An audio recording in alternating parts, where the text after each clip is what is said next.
Hello, we are here again on our weekly Lender Insight with Karla Kyte from CrossCountry Mortgage. Hi, Karla. Great to have you back with us. Hi, Carol. Thank you. Yeah, we're just going to jump in today. I know we're moving into the holidays. We've been talking even last month a little bit about just what it looks like with going into the holidays, especially if you're in this situation and you're considering a divorce and selling your house. And Carla and I were just chatting a little bit about some of the clients that she's been talking to and just some of the concerns around maybe keeping the house versus not keeping the house and those types of things. So we're just going to jump in and let her talk a little bit about some of the things that she's seeing right now and maybe give us some insights to all of those consumers that are going through divorce or separation right now, and they're trying to figure out exactly what they need to do as far as selling the house versus keeping the house or both moving somewhere else. So, Yeah, yeah, thank you. Thanks. yeah,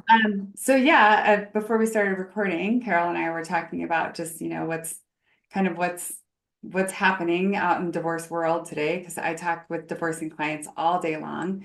And I did have a phone call with a man this morning, and when they bought their home about 6 years ago, they only paid about 850 for it, and today it's worth 1.8.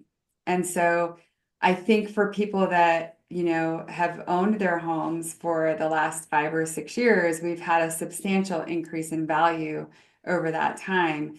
And so, keeping the home creates a pretty big financial burden on the person that's keeping the home.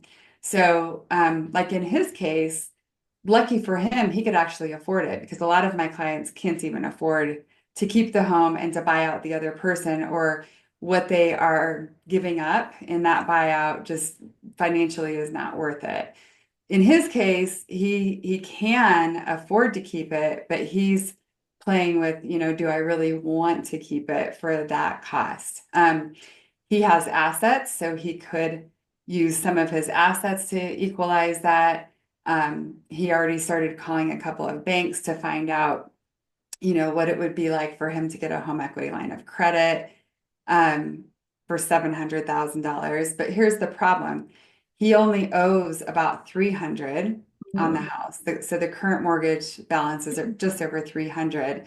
The interest rate is 2.99, and that right yep, there is what's tripping up so many people. So a lot of people think, oh, I'm going to keep the house because I can afford the current payment that I have. The problem is paying out that portion of equity that you owe to the spouse. right, Um, right? Like, can you afford it then? And then what does affordability mean? Like, so maybe there is a way that he could equalize that buyout to his ex with different assets, but does that make sense? Right? Does right, he still need to have a $1.8 million home when it's now just he and his 11-year-old son? It's also hard, like changing that lifestyle too. Like, I can imagine his $1.8 million home is very, very nice. Um, and so, like, what is an acceptable lifestyle after divorce? Like, so there's all these different right, things that go into this. I think for me, what I do, as a CDLP is I really help people focus on the financial aspect, and try to get that emotional side of it out of it. So, like, a lot of times it's the kids, right? They mhm, they want to keep the house for the kids, or that's what they say. Sometimes I think they want to keep the house because they want to stay in the neighborhood and they want to stay in that sweet house that they have. And so they'll say, "Oh, I want it for my kids." But then when we really get it down on paper and we look at those numbers, mhm, if that's all you can afford to do is keep the house, what kind of a life is that, right, right? exactly. Yeah. Then you divorce your spouse and you're married to your house, and like that's no fun. Yeah, that's true. Me a little bit just about because I know that some people are wanting to, and when I was in that situation, I wasn't really wanting to sell our house because it's a house that my kids grew up in, and 2 years post everything now, I'm kind of like, I could see myself selling the house. My kids are older. My kids are all in their 20s. I'm not moving schools and doing all Yeah. of that. people that do have the kids that are in certain schools and, what are some solutions that you found when they are getting two separate residences versus keeping the house and moving to a new school district or what are Mhm. some solutions there? Yeah. So I can actually speak about that in terms of my own divorce and what we went through because my kids were school age kids. They were elementary Okay. school age. Um, and it's hard, right? I will tell you, like kids are resilient. And so they will work through this.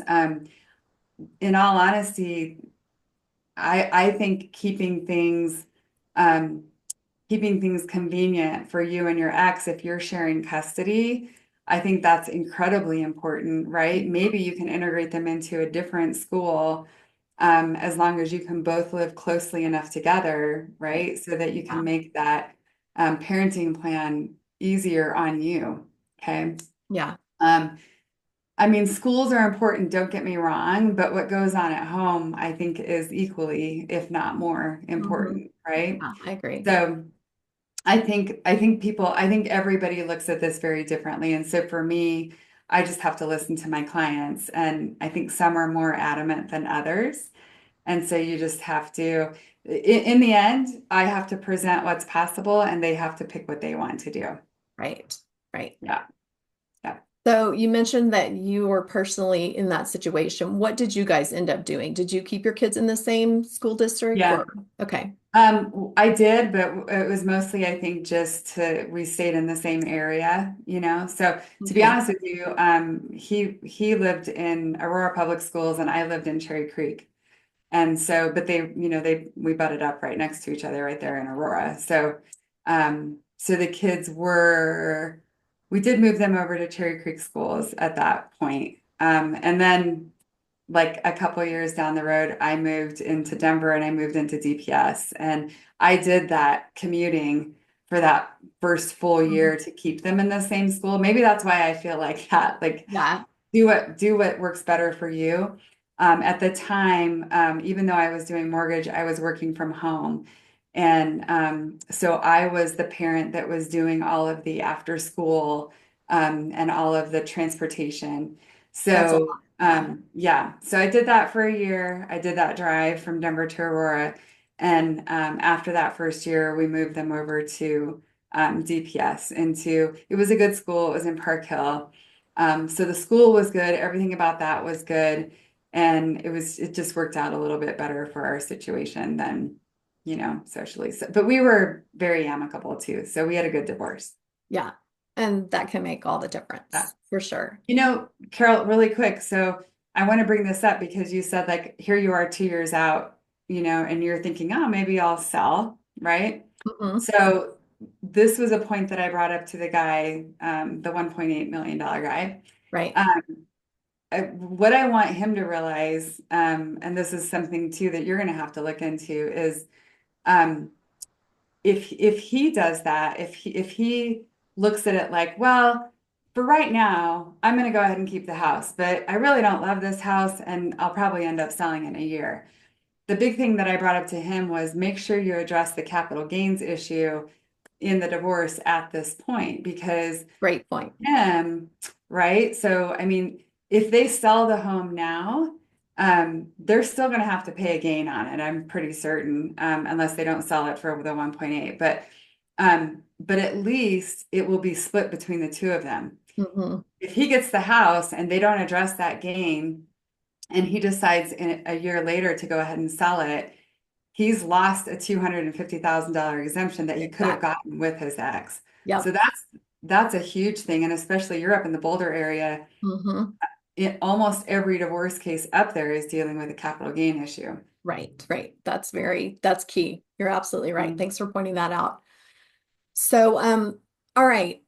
In looking just at kind of the housing market right now, as we're going into the new year and finishing this year, it looks like there's about 3.9 months worth of inventory right now, which basically just means that a normal market, which an equal market, meaning that it's not a buyer or a seller market, is about 6 months supply. So we're at 3.9, almost at 4%. So that means that we are moving more towards a more normal balanced market. However, we're still somewhat in a seller's market. I've even noticed just in Boulder County. Things have picked up since the election, since we talked maybe in November. But as we're going into the holidays, just in the last few weeks, I have a couple of listings too, and I've noticed just there's not a whole lot of activity. So as we're going into next year, what have you seen as far as like the interest rates, and what do you foresee as we're moving into next year? So, if you're paying attention to the market, the Fed's just did quarter point. They lowered by a quarter of a point. Um, I want to point out that is the Fed funds rate. That's the overnight Right. borrowing rate. Mortgage rates are not tied to that. That actually did not do us any good. I just checked really quick on my other screen. The market, we're taking a pretty big hit since they made that announcement just a couple of hours ago. So initially, we are reacting negatively in the mortgage rates. Um, we had a bad week last week. So while we were kind of recovering in rates, we are headed back in the wrong direction. There's more economic data that's coming out this week, but this is just how it is. The Yeah. market's very volatile. I do think that we're going to see rates come down. It's going to be very slow, which is fine. But what I've also noticed, and I don't know if you've noticed this, but we have noticed a big uptick in applications.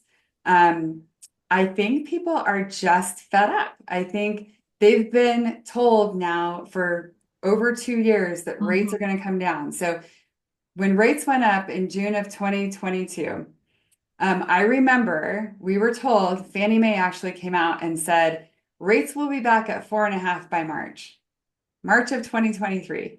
So Not. here we are, we're back up high sixes, low sevens. Yep. We're at the end of 2024. So um, I think that, even though these rates are so incredibly high, we still have a lot of people that can qualify and can afford these interest rates.